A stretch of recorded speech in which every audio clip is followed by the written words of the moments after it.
I tried to review Like a Dragon Gaiden, the man who erased his name. I cannot call myself a fan of the Yakuza games for one main reason. I only played Yakuza 0 and I haven't played it to completion. I was hooked on the cabaret minigame and the pocket racer that I forgot to do its main story missions. Then, newer games was released and I shelved Yakuza 0, never picking it up again. It wasn't the game's fault, I was just more interested on the newer titles that I had back then. Like a Dragon Gaiden wasn't on my radar. I learned that this game is available days after its release. Since November was an empty month for me with no games on my radar, I decided to give this game a go. Also, it's on Game Pass, so I had no reason not to try it. After finally finishing a Yakuza game and experiencing it to its entirety, I now understand why many people love this series. Ladies and gentlemen, let me talk about the things I like and dislike in this game. The first few hours of the game feel really familiar, especially if you played Yakuza 0 or other Yakuza games. The combat, visually speaking, is a little bit better than what I saw in Yakuza 0. The movements and combos feels fluid and better here. However, it doesn't seem like a lot has been changed, apart from the hilarious ragdoll physics when Kiryu gets knocked down or when he makes his enemies fly off. I think this is the only Yakuza game that I can airtime enemies. It's hilarious. Kiryu can only use two stances, Yakuza and Agent. The Agent stance offers gadgets that come in handy, including a string that pulls light enemies towards you or disarms them.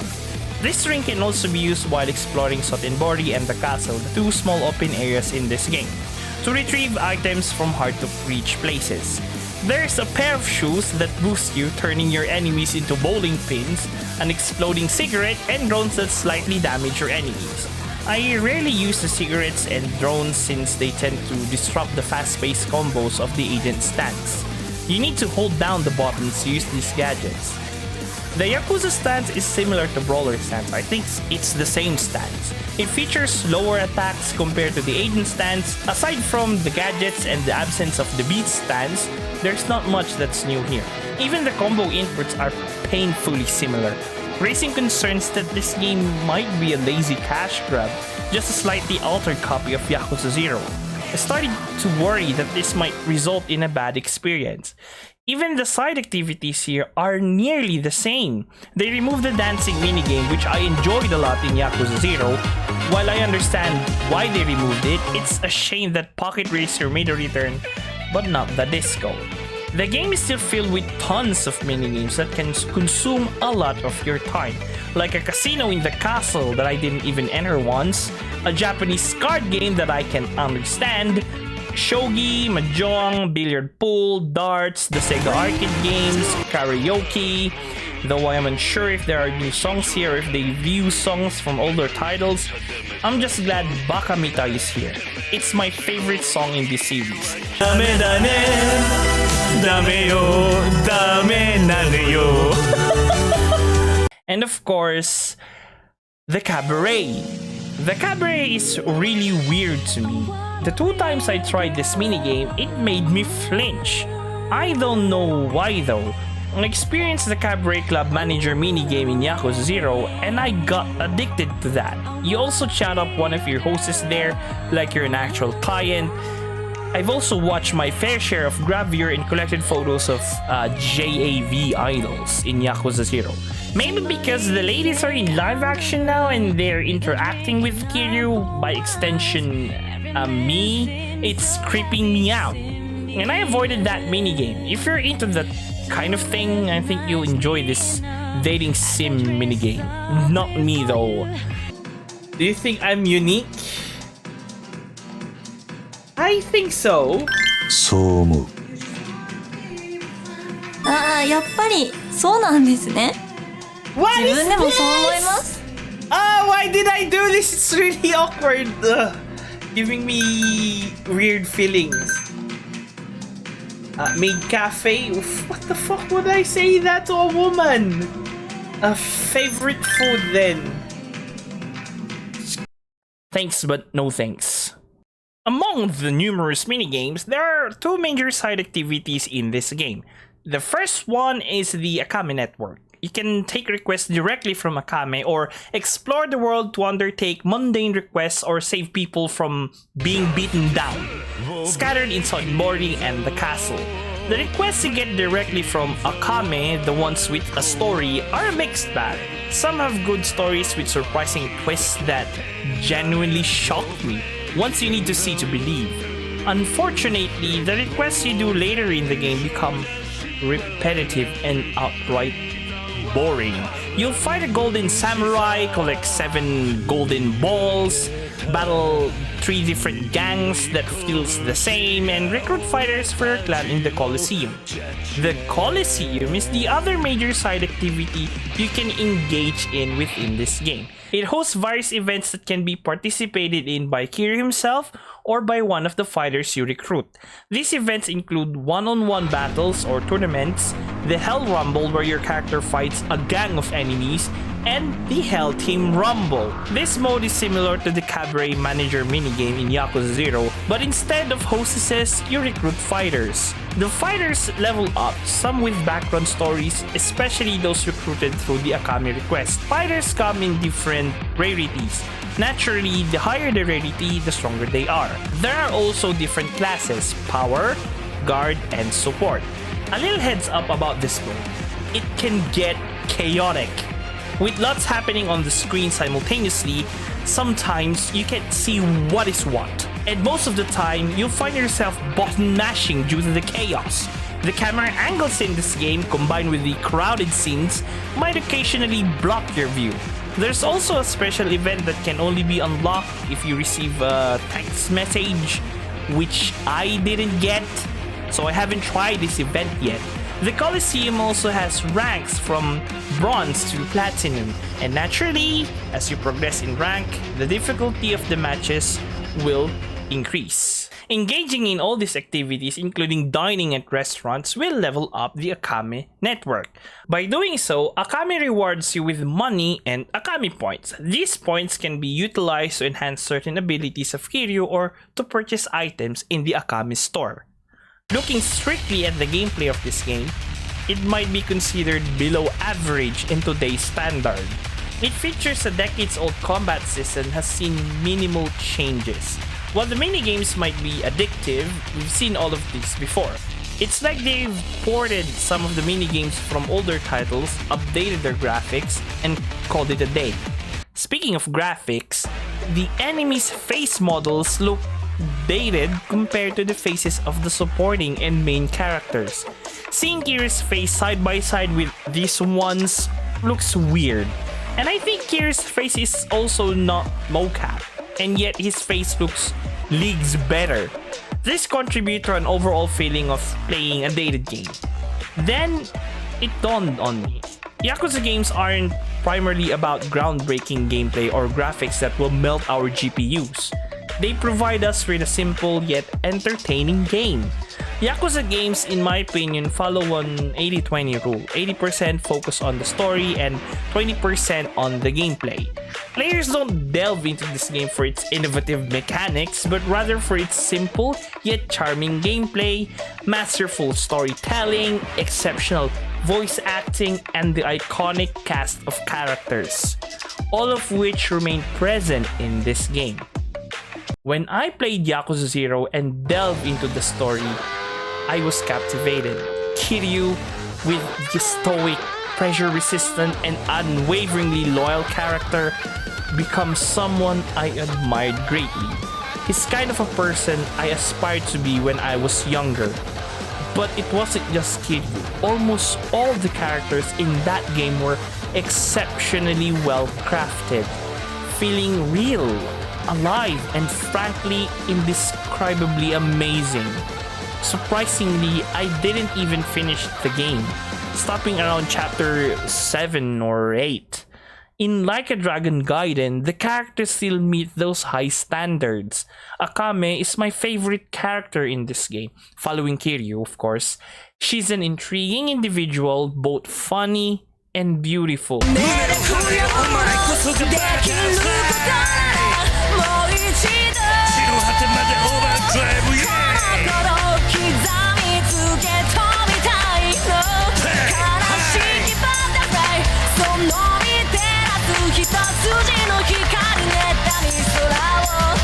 What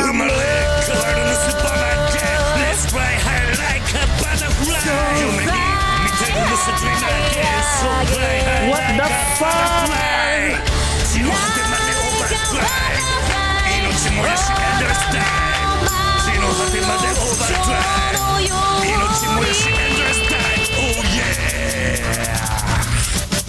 Fly like a beautiful butterfly. Fly like a beautiful butterfly. However, I didn't particularly like Nishitani the Third. He was one of the antagonists in this game. I never found him intimidating, even once. In fact, I disliked him. Every time he appeared and opened his mouth, it made me cringe and roll my eyes. Despite his attempts to threaten Kiryu with his words, if you can call it that, I could not feel it. He seemed more of a hindrance than a true challenge for Kiryu. No disrespect to Mr. Kim Jae-wook though, he's a talented actor. I enjoyed his performance in the K-drama Her Private Life. Speaking of Kiryu, he's an old man now. I think he's in his late 40s in this game, but he still looks younger than me and kicks ass. If Nishitani III feels like he's trying too hard to be intimidating, Kiryu is the opposite. Every time he spews one-liners, it's effortlessly intimidating. It sends a shivering sensation down my spine every time he says "come" in Japanese or "koi." お前らで始末つけて構へんで And they just walk away. いつでもいいぜ。来い! 来い! It signals that this man can send me to the void of non-existence in mere seconds. But Kiryu is not just that. He feels human. He's not like the old Kratos that shouts his enemy's name and beats them to death. Kiryu is also capable of that, but he still feels. He still cares. The cutscene at the epilogue, don't worry, I won't spoil it nor show it, delivers such emotion that I never seen in a game before. The voice acting by Mr. Takaya Kuroda, the Japanese voice actor of Kiryu, is so great that I felt he's not even acting at that point. It feels like he's truly Kiryu. It made my eyes water a bit. I can feel the legitimate sadness Kiryu must have been feeling at that moment. Thank you, Mr. Kuroda and the director, for sharing your talents and lending your voice to Kiryu. What a magnificent performance. Not only the voice acting, but the scene as well. As a whole, it will leave a mark. That cutscene will stay with me for years to come. Okay, enough of that. The supporting cast here is a bit smaller compared to Yakuza 0, but I think that's to be expected since this is a shorter game. I heard that this game is a side story. It's not even included in the main series. This game explains where Kiryu was while Yakuza Like a Dragon story is happening and what he did prior to the event. Since I'm already talking about other Yakuza games and I've mentioned that this series is an 80-20 type of a game, do you need to play other Yakuza games to understand its story? In my opinion, yes. Why? Two reasons. Firstly, the game will drop references to previous games, and you'll feel lost and confused about the things the characters are talking about. The game tries to explain who on earth those characters or events are by showing brief flashbacks on who they are and what they meant to Kiryu, but most of the time, it's not enough. The second reason is that the story of this game is amazing. I've only played Yakuza 0 and this game, both of which are absolute masterpieces. According to what I've heard and read online, the other games are also written really well. So I suggest you do what I'm currently doing now, playing the whole series and trying to finish them all. That being said, will I recommend Like a Dragon Gaiden, the man who erased his name, to the ladies and gentlemen who are new to the series? Yes and no. Yes, because you'll experience a wonderful story, memorable characters, superb voice acting, interesting, addictive minigames and combat that's quite rough by modern standards, but still fun to do. No, because there are many confusing parts in the story if you haven't played any other Yakuza game. I suggest that you try to play one previous Yakuza game before diving into like a Dragon Gaiden. The experience will be better and you'll understand some of the things the characters are referring to. To the ladies and gentlemen who made it this far in this video, I highly recommend that you pick up the Yakuza series. It's a wonderful tale of grit and honor set in the underworld. If possible, start by playing Yakuza 0 and experience the entire story. The whole series is on Game Pass, so give it a go if you have it. It will be cheaper there. If not, maybe it's safe to start with Yakuza Like a Dragon. This is where Kiryu kind of passes the torch to Ichiban. It's just that it's a turn-based RPG. I'm not a fan of turn-based RPGs, but that's another topic for another day. Like a Dragon Gaiden is a good game. I just think you'll have a better experience with it if you played other Yakuza titles first. The series is iconic, not only due to the memes surrounding it, but also because of its simple, yet entertaining combat system, cities filled with life, and mini-games that are fun at the very least and addictive at most. You're also treated to cutscenes filled with engaging scenes and well-voiced performances, making the length of the cutscene hardly noticeable. Some of these cutscenes are long, yet you'll enjoy every minute of them. Like a Dragon Gaiden is a side story, and the effort put into telling its narrative aligns with our expectations. I believe this may be the last game from RGG Studios featuring the Street Brawler combat system, given that they've transitioned to a turn-based system with Yakuza Like a Dragon and Infinite Wealth. Although they haven't explicitly stated this, if it turns out to be true, I considered it a fitting farewell to the brawler combat. Like a Dragon Gaiden has piqued my interest in the Yakuza series. As I embark on my journey of playing all the Yakuza games, I must admit, despite my initial reluctance toward turn-based RPGs, I'm now open to trying out Like a Dragon and Infinite Wealth.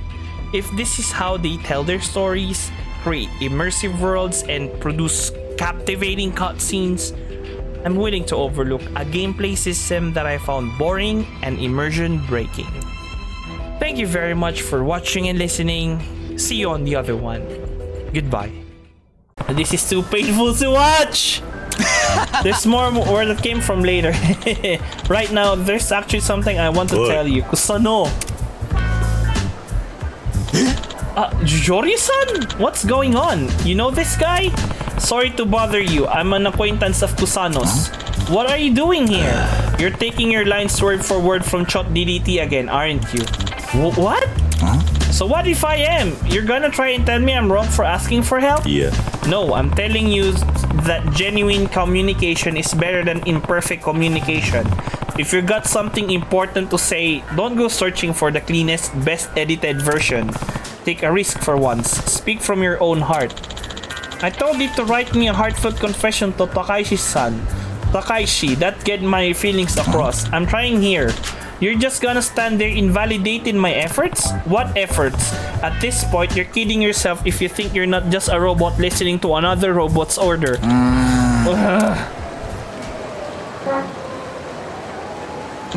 Some meatheads interrupted my date. How should I handle him? For the love of... That's certainly an issue. A confession of love is a deeply important event in your life. Having it interrupted may seriously affect your future happiness. Based on our previous chat history, you could impress your date and save your love life by beating the intruder with your fists. You're going to beat Kiryu. Okay, good luck with that, friend. I will murder you using Kiryu. Okay, let's go. You heard the program. Come at me. And your date just ran off, you stupid idiot. Bye!